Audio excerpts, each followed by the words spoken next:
Aside with Safrianna. Uh, we are back to have another very important conversation today with my friend Kim.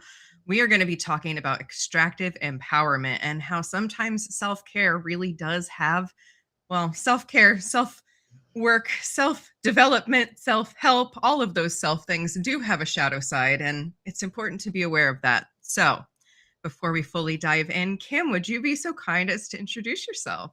Absolutely, absolutely. Thank you so much. I got tongue-tied. Thanks so much for having me. I am really looking forward to diving into this conversation. It's one that I have in a lot of places behind closed doors, and we don't have it nearly enough publicly. So, yes, thank you. So, hi, everyone. I am Kim Romain. I'm a life and business alchemist. I work with those who are creating a social impact and social change in the world to help them stay grounded in themselves and decondition the BS that we've all been conditioned to. In an effort to move away from the systems that are not serving, well, most of us. I can't say any of us because they are serving a certain group of people. A rare few. Yeah. Yeah. I love that you call yourself an alchemist. I love the word alchemy. It's one of my favorite words on the planet. And just the work that you're doing is so important. So thank you for doing it. Thank you. And just in case you don't know me, I'm Safrianna Luna, the Queer Spirit Guide. I'm a licensed clinical professional counselor turned transformational mentor. I'm a druidic priestess. I have been a founder, not so much anymore, but continually an author and a speaker. So thank you again, Kim, for being here. This topic, I love that you do talk about this, but I also agree this is not really talked about enough because I certainly can look back, especially in my 20s, in my early 30s, if I'm being honest, and I'm not in my 40s yet, so hasn't been that long that I've noticed this pattern in myself of really, really taking responsibility for almost everything that's happening around me, to the point of constantly being in self-development to try and solve all of the world's problems that are occurring around me. Yeah. Right. And it's this mentality that if I fix it in myself completely and I get to the root of all the problems, I will suddenly be able to solve everything else. That's my shadow. But Mm. what are some of these patterns that you see, like why people dive really, really deep into empowerment work? Yeah. It's funny because we had a podcast for 4 years called the Empowered and Embodied Show. And we actually named it that intentionally. And we used the word empowered because it was so misused. This sense that we need to take radical responsibility for everything in our lives takes us to such a level of disconnect from what's actually happening in our lives. Um, and we can never get it quote unquote right. We're always like, I go on a retreat or I work with a mentor or a guide or a coach or a therapist, and I do all this work and I pull everything up and I look at it from every different direction, and I know myself so well. Now, I will add a little asterisk here. Yes, let's know ourselves that well. Yes. And let's not get stuck in the trap, which is really easy for us to get stuck in, of that's all we do. We just keep looking at it.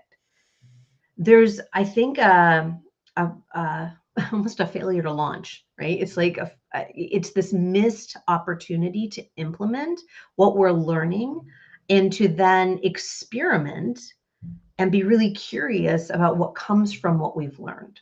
I mean, I know firsthand what that feels like because I will dive deep into like, what does this aspect mean? And how do I know all this stuff about me? And let's go deep and dark and, mucky. And I come out of it and I'm like, that was cool. Now what's next? And I don't actually integrate any of that. Yes. Oh, we struggle with integration, don't we? Yeah. Yeah. Does that ring true for you too? Absolutely. In all of my studies of humanity and psychology and like all of the domains that I've studied, integration is something that I've come to realize only like 1 in 9 people even understand inherently, like how to do. Mhm. But then society doesn't teach those of us who know it inherently how to do it, that it's a good thing. It's just go on to the next thing. What's the next productive thing? How do I master the next thing? What's the next goalpost?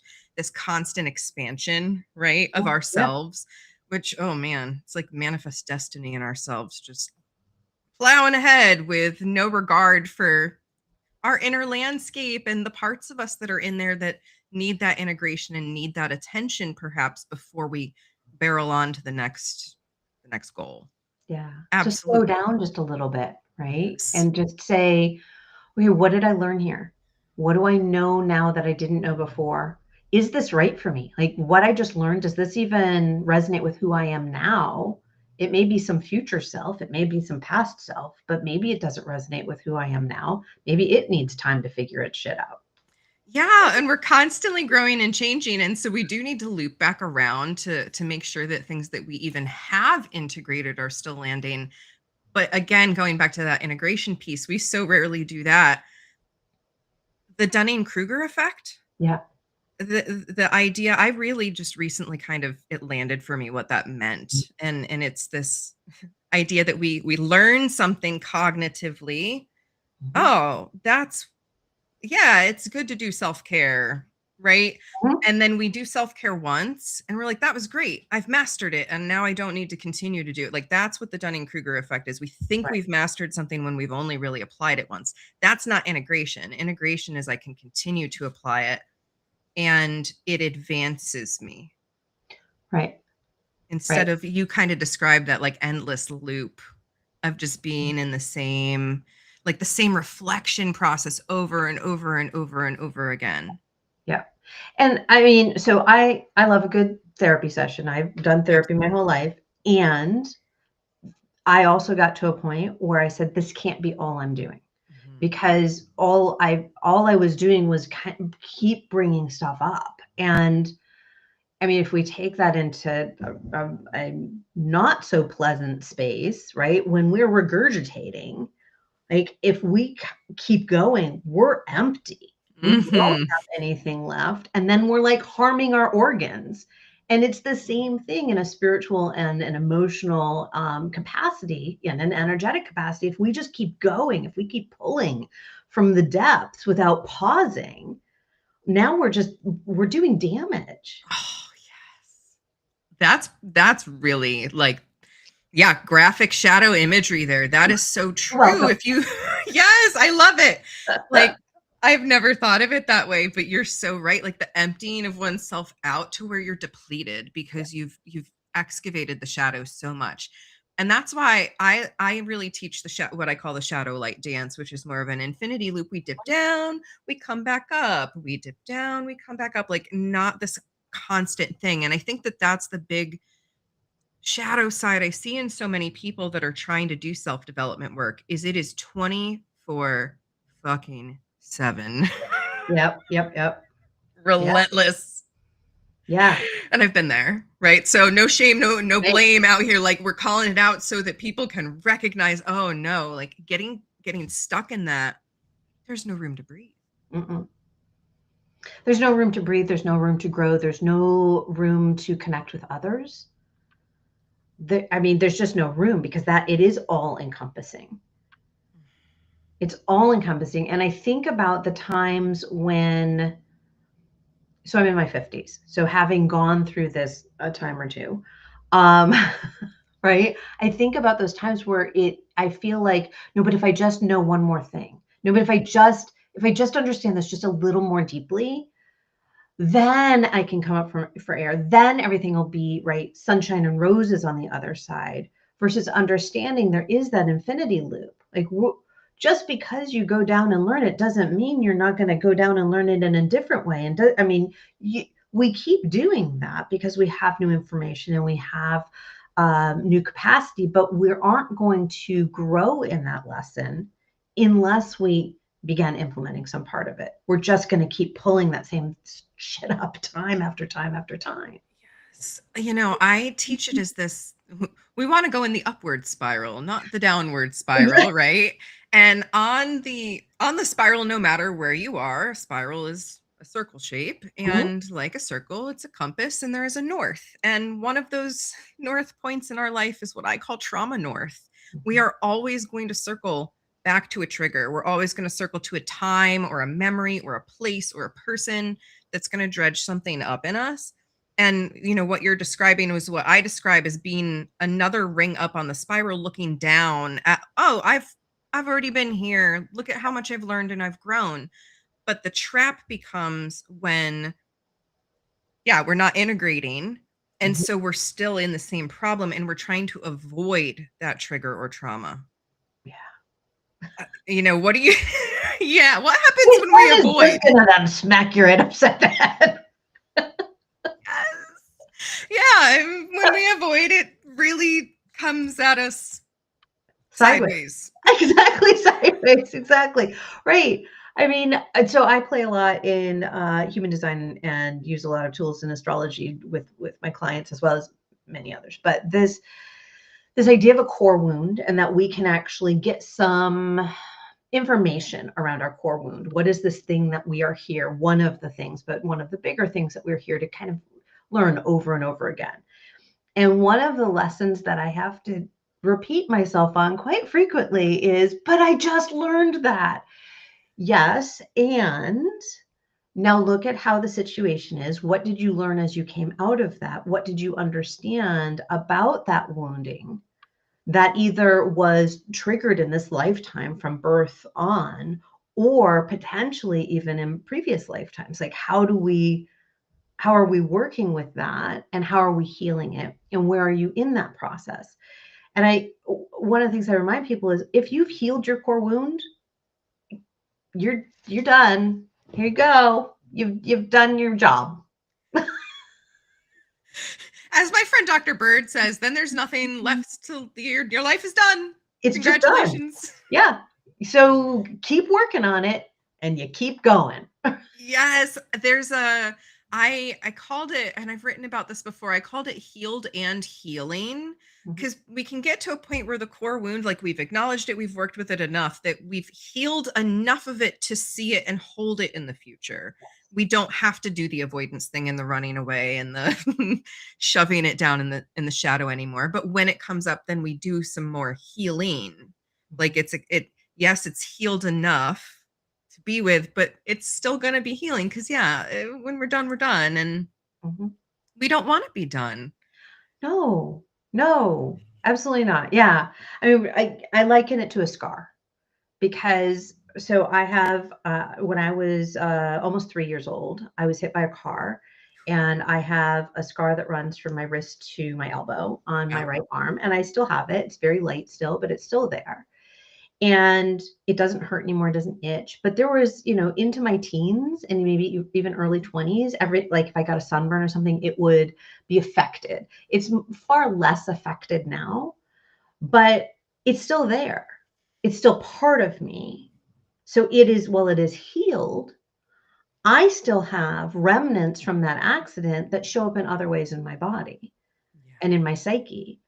So while those aspects continue to heal, this part can be healed, and I can look at it, I can touch it, I can be reminded of it. So I feel that way with our shadows, with our emotions, with our energy. We very much do that same thing that you were just talking about. It's like there's that healed, what around it still needs healing, because it's not like our core wounds or any of our wounds are just one thing. Nope. They're not connected to anything else. If only, right? If only it were so simple. Right? If only. Can you imagine? So I wanna go down a Yeah. little different path here, which is how self-development work. Sometimes another shadow of it is that we avoid collective responsibility. We avoid what's happening out in the world because, oh, I need to build this in myself, or I need to conquer this in myself, or like this. I think it probably is, in some people, a perfectionism. I don't want to go out and try and help in the world until I've got it perfectly down pat in myself. I think that can be one thing. But What else is that about? Avoiding collective responsibility by running the self-help loop constantly. Um, so many thoughts are rushing through my head. My conversations do that. Yeah, no, I Hello, love it. welcome. I love it. I love it. So one of the things that came through is this idea of just avoidance. It's that what's happening out there is not actually my issue. So I'm going to just stay focused on this. And I don't see it connected to that. That's a very different energy than I'm going to do my own personal liberation in service of collective liberation. I'm going to do my own personal healing in service of collective healing, because you see how they're connected. Mm-hmm. But there's the world's going to hell in a handbasket, or is already there, and I just need to do my stuff so I'm okay. Mm-hmm. Right? So there's a lot of selfishness, and the way that I look at it is, right, we very much collectively are living within and operating within the collective shadow. And and selfishness is one of those things that is very thick, and that's not my problem. I can't fix it. I don't know how to fix it. They messed it up, right? They messed up. They know they need to go fix it. Those were the initial things that came through. Love to hear your response. Yeah, I mean, I've really been sitting for a while now with the word capacity, mm-hmm. because a lot of people use the word capacity almost, it's similar to weaponized incompetence. Mm-hmm. I don't have the capacity to look at other humans suffering. Mm-hmm. Okay, what that really translates to is I don't have the capacity to look at my own suffering at all, because if I can look at that in myself, I can look at it in others. Like that's what the liberation work does. And I love that you framed it first as this can be interconnected, and we can be doing healing work in support of other people. Mm-hmm. So we can show up stronger, better, faster. Mm-hmm. Daft Punk's playing in my brain right now, but not really. Like in more authenticity, in more flow, in more compassion, in more capacity to give from overflow. And so when we are in this sort of like, I have endless capacity for self-development work, mm-hmm. but I can't look at your pain. Like that's a big question mark to me, because it shows, oh, okay, there is something within you that you don't want to look at. Mm-hmm. Because to look at it in me means to look at it in you, mm-hmm. or to look at it in this other stranger, to look at it in another country means to look at your own relationship with it. And so I do think it can become a trap of, I'll just keep doing my work because I'm doing something. But if there is none of that acknowledgement of the collective impact and a grander purpose outside of yourself, then yeah, and nobody likes to hear the word selfishness, but I agree. It's a huge collective problem right now. And we're seeing it in the collective shadow. I mean, we have these billionaires getting close to trillionaires who are literally the demagogue of this shadow. Yeah, absolutely. For me, it was the opposite. I was able to focus all of my energy on external suffering, but I really struggled to, and I actually hated the word suffering. I'm like, we're not going to talk about, like, I understand other people suffer. I have no suffering. I have pain. I don't have suffering. Don't talk that's not mine to have. I'm not entitled to my own. And so I then, by doing that, negated, right? I didn't do my work. I was doing other personal development work, the feel-good work, right? And that's the part where it's like, I turned to it and I said, oh, I can feel good over here. I don't need to do the suffering work. I'm okay without doing it. I'm going to save that for them because they need it. And therefore, right, I was a savior. Yes. And that's when I look back and I'm like, wow, no, that's not what I meant. But I had to do my own work and see how it connected. Mm. Because if I didn't see how it connected, then I would be over here just in my suffering, in my pain, and focusing on that and not making an impact with others all around the world. Right. Right. That almost like guilt of I have no suffering, and that doesn't let you actually give from an authentic place because you're giving from martyrdom or self-sacrifice or white saviorhood or whatever, whatever mantle we end up wearing. I love the self-awareness in that. And this actually is a perfect bridge to another thing I wanted to explore, which is good vibes culture. Because we're both wooey people. Mhm. I say woo with like I reclaim woo. Yes, I think it's a good thing, but it can get out of hand, I think, also, and into a very shadowy side of avoiding the shadow and getting into this sort of like high vibes, feel good all the time. I need to ascend above my humanity and almost be in spiritual bypassing. And that abandons justice work. It abandons real liberation and real like connection with other humans, masquerading as I'm liberating myself more from the human experience than reality, That's a great way to say it. Yeah, absolutely. Yeah. So I'd love to hear, because it sounds like you were kind of in that a little bit, like you were almost in the good vibes. We need to feel good because we're trying to come out here and do these things. Yeah. But it didn't really land. It didn't really land. And so I didn't ever go quite so far as what I call white woman woo, which is Yes. what I'm really The alt-right terrified. one. Yeah. Yeah, it is. It's terrifying to when I start sharing about some of the tools that I use for deconditioning, for transformation, for liberation. I'm like, just a little asterisk here. This is not the white woman woo. You're not going to get like good vibes. Sure, if they're there, but they're going to be offset with the reality of life because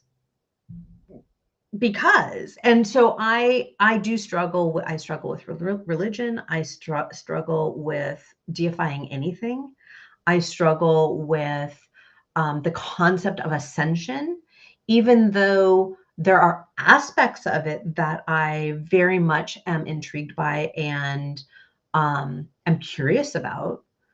Once I start reading too deeply into it, I'm like, oh, you're all saying the same bullshit. And it really challenges me because I it takes our humanity away from us. And if that's where we go someday, it's not where we are now. And I personally, I think it does a huge disservice to where we are as humanity, who we are as human beings at this time in history, to say, right, stay in the good vibes and we can manifest this shit together. And what you go into this place of like, just stay calm. No, I don't want to stay calm. I'm pretty fucking angry. Yeah, I mean, this is where I've really been appreciating so much Black feminist perspective on like we do not owe we don't owe regulation, quote unquote, and perfect calm when the world is on literal fire, because that is continuing to prop up the patriarchy. It continues to prop up the systems that profit off of the suffering and the silence. Yep. When we're just like, okay, I'll just zen this away, right? No, No, you will not. Yeah, it is. It's another way of othering, right? It's another way of saying, if you ascend, like, right, we're creating a new hierarchy. If you do this work and you keep your vibe high enough, then you get to be with us. Versus humanity is in this shit together. And if we don't take, going back to what I said at the beginning, radical responsibility. Now we can overdo the radical responsibility and get trapped in the inside. But we, as human beings, have to take radical responsibility for the state the world is in. Yeah. Yeah. And if we want it to look differently, we need to do shit differently. But that doesn't mean sitting on a mountain on high saying Om all day. I will say om like the next person, but that's not like, I'm not focusing everything to just keep my vibration high. I'm doing it to, so my poor family doesn't lose their minds with me yelling all the time. I do let out my rage. I do let out my frustration, and we need to do that, but we don't need to regulate ourselves into submission. We need to break free from submission. Yeah. Absolutely. And I when you were talking about sitting on a mountain on high and doing I was like, I thought of the two people who do that. They're the actual Buddhist monks who that is their lifestyle, and they end up contributing incredibly to their communities and to teaching and agriculture and so many things. And then there is the people chasing ascension from humanity who are literally like, this is the lifestyle that I need to live in order to not deal with that. Like, it's avoidance again. So we want to shine this spotlight on the shadow so that we can begin to collectively liberate from these patterns. Yeah. And it can be really hard to hear these things because most of us have fallen in, like, when I was 18 and just stepping into the spiritual world outside of Christian programming, gosh, if I did not want to be a Native American person Oh, and a yeah. part of an indigenous tribe and wished I was not a white person and wanted to chase those things and bumbled over myself trying to actually come back to my core spirit and not needing to chase some outside answer, right? Like spiritual reclamation, self reclamation. This work is messy. We trip over a lot of stumbling blocks, but we are one people, one planet. And if we ignore how we're in this together and how we impact one another, like we're not, I mean, the planet's going to be fine, but we won't be. I don't even know about that first one. I can hope that nature will heal itself in ways that humans have not yet learned, but we've also seen how deeply we have damaged this planet and that it may be beyond. I It's think not she'll beyond. recover once we're all dead and gone from our own self-destruction. She might look a little different, but that's the speculative science fiction author in me that's Yeah. literally writing about us having gone through that, destroyed things, ruined the environment, Mm, and sort of come back on the other side, sort of. yeah. But yeah, this is the hard, cold reality. And that's another thing, just another shadow I want to name with this and the Mhm, extraction mhm, is when self-development means having to go buy stuff and engage in more consumerism. mhm. That's extractive empowerment. Look, you empowered yourself to get this. I mean, the social term right now is get the bag, right? Like get Yeah. your bag. Whatever your bag is, the thing that you're trying to save up to purchase, like is that actually what you want and need at your soul level? Or is that participating in striving for the extractive thing? Yeah. Because we both provide services, products, opportunities for people to do this work, Right. right? So there is an opportunity to exchange currency, Mhm. right? That said, I don't ever want to work with somebody that this is not what they are called to do. Mhm. This needs to be something that there is a deep curiosity. There is a deep understanding of the importance of integration, and that there is a deep understanding that this is their work to do in community with the collective, Yeah. right? Because otherwise, to your point, I mean, I see beautiful crystals behind, like We have we have purchased. purchased, We have done some extracting. and we have, and And I know that I used to do it because of that idea that if I had this thing, that would make this work yep. versus, oh, that I can partner with in this way at this time and not expecting something outside of ourselves to give us the answer or the direction. That's what that shadow work is for. That's what that depth is for. And yeah, the number of skeevy things that are out there that people are like, just buy this thing and all your problems will not be solved by a Yeah. thing. Yeah. Or And even one other person. right. And yes, like we live on a planet where there's stuff and there's Mhm, abundance and we currently exchange money and there is no shame in that. Like I mhm, want to dream up a post-capitalist system where there is money in the form of currency and more exchange than we see now. Like I think we could work our way into a new system that's somewhere in between. I'm working on that in myself. And there's no shame in purchasing things and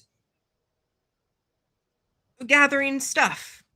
We just want to be aware, especially is this something that I love how you said it. Do I want to partner with this? Is this mhm, something I really can like part of my design is I being surrounded by beautiful things mhm. inspires me, hence the crystals, right? Oh, And yeah.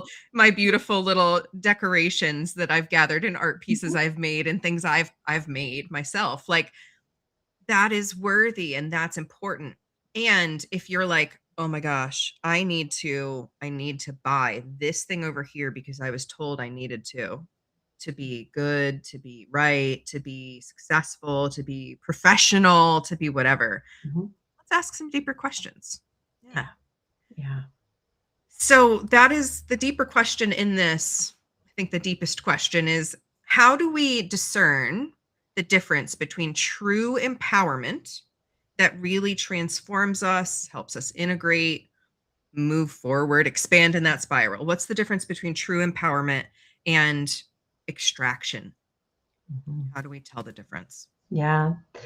And I think that goes back to knowing yourself, but not getting stuck in the loop of self-knowledge. It's knowing yourself for this moment enough to say, "This is what I need. This is where I am." And then looking beyond self and saying, "What is needed?" Not from a savior place, but what do I see? Where can I bring myself, my talents, my wisdom into the collective space around me? And maybe the things that I've collected, I bring with me, and I say, "This is what I'm using. What are you using?" Right? And allowing conversation and curiosity to be there, so that we're not focusing on the quick fix. Mm. We're also not focusing on our individual brokenness. We're saying to ourselves, "I am an individual, I am human, and so are you. What are your needs? Here are mine." Right? And beginning that dialogue moves us away from a place of extraction. We're not trying to get something from somebody. We're moving into collaboration, into conversation, into curiosity. That's I that's what comes forward. Yeah, I'm hearing like reciprocity in there too. Yep. Like empowerment has this reciprocal nature. And I could see that like in my own example when I show up live and I'm goofy and I'm me and I'm neurodivergent and I'm queer, other people go, "Oh, I can do that too," simply by me showing up. So that just becomes reciprocal as I'm empowering myself to be me. The ripple effect, right? Empowerment has a ripple effect. It's not this one time moment. Yeah. Yeah. Yeah. Empowerment also doesn't mean pinnacle, Mhm. right? When we think, "Am I empowered?" Right? We somehow put it into this hierarchical sphere of saying, "I'm empowered, I've ascended, I have hierarchy, like I'm there," versus "I'm empowered, so I am connected to self and I can make autonomous decisions. I have personal agency." Doesn't mean every decision we make we're going to love, but it means that we get that ownership over self in connection with the world around us. Yeah. I love that you keep bringing in hierarchy too, because I've talked about hierarchy before. We've talked about the shadow side of hierarchy specifically in this podcast, Mhm. actually. But hierarchy is such a just an absolute bane in humanity. Like it's just not. what we need, and it's not right. Like, all humans are equal. And so anytime, I think that's a great awareness strategy is, am I one upping myself or one downing someone else? If so, there's some form of extractive Yep. hierarchical behavior happening here, and that is never going to be authentic. It's never going to be healing. Mhm. It's never going to be liberating. Right. It's going to be disconnecting ultimately. Yeah, which is the opposite of what everybody's saying they want. Yeah. Yeah. What's I know everybody's been talking, I've been seeing this coming up lately about how everybody wants to be like have a village, but no one wants to be a villager. Mhm. Yup.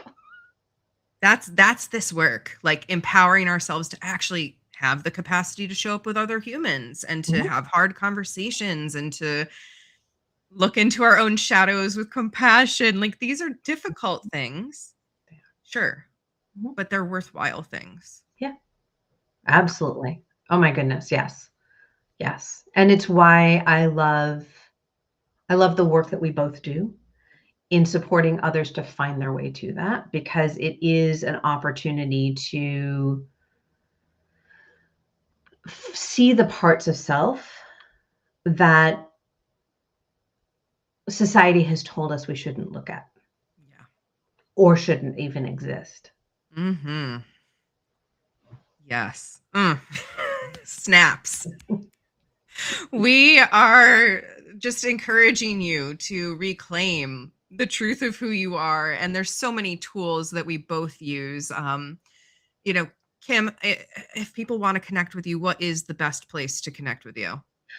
So I'm not super consistent on any social media. So the best way is really to come to my website, and you can either drop me an email. My email address is on there, or yeah, you can drop me. I'm on all the socials, so you can drop me a note on one of them, and I'll probably eventually respond. But Eventually, 3 years down the road, I've literally found posts like 7 months later and been like, oh, oops, sorry. yeah, Yes, but kimromain.com, it's in the show notes. Please go if you feel called to Kim. You're just such an absolute powerhouse of love oh, and of really, empowering people, not in this false definition. I love that you have spent time unpacking, and as Kim mentioned, she does have the Empowered and Embodied show. It's, in my understanding, now retired, but there are over 200 episodes people can yep, watch yep. or Go listen to. binge. Yeah. Yes. Fantastic. So, as we come to the end of our time today, is there anything else that you want to just leave people with? Any messages about empowerment, about moving forward on their journeys, or just anything on your heart? Yeah, I just really want to encourage everybody to listen to your own wisdom. It's going to get really hard to know what's true. It already is, and it's going to get worse. Um, just where we're headed as a global community. So really listen to your own truth, understand where you are and where you're coming from and what's important to you, and then share it, Mm, because we need each other. That's yes. how we move forward. Thank you. Yes. I hear in that, share what you're here to share and do what you need to do. And please fact check things. The best that you can, The because best that's you the other thing is, like, even fact checking is becoming nearly impossible. I have this conversation with my 16-year-old all the time. I'm like, it's because who made that fact? Who published Yep. that fact? So do the best that you can. Do the best that you can and talk to other real human beings in the flesh. Yes, That's part, again, the empowerment we all need is the empowerment to come together. exactly. Yes. Exactly. Thank you so much, Kim, for having this conversation today. It's an Thank honor to just know you and be in your world. And I hope that our listeners out there get something from this and know that you don't have to keep constantly doing the self-development and chasing that next goalpost. You get to sit down for a while and breathe. Yes, center. Take a breath. Take a breath. We don't have to be on the rodeo ride all the time. Yeah, for sure. Thank you so much for having me. I really enjoyed this. Absolutely. So until next time, my friends, this has been another episode of The Shadow Side. We see you, we believe in you, and we're cheering you on. Bye for now.